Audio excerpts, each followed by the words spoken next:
dzakafanirwa dzekushumira shoko ramambo Yesu Kristu. Haleluya.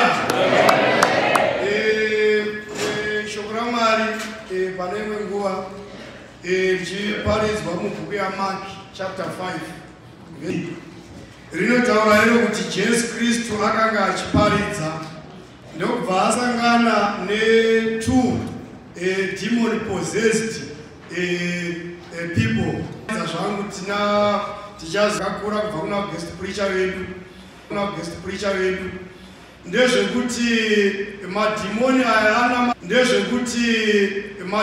aya anamatirwa naJesu Kristu kuti abude. Pane time yaakabhega kuti abude, pane time yaakabhega kuna Jesu Kristu kuti pachinambo chekuti utipiti kana kuti tite one around the world tisina patiri. Tiri kukumbira kuti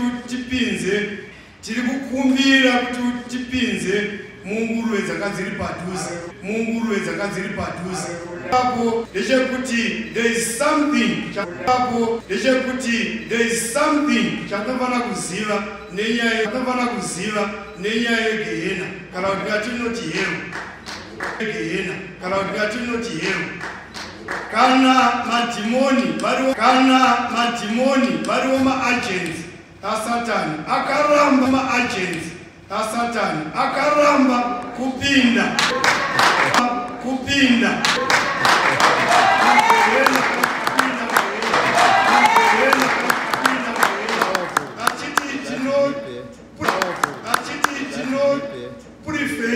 kuti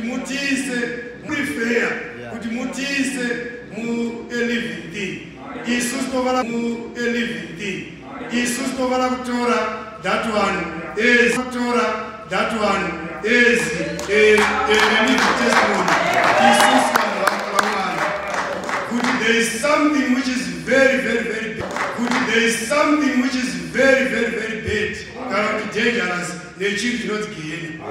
Saka Isus vanhu vaMwari ngativavarire.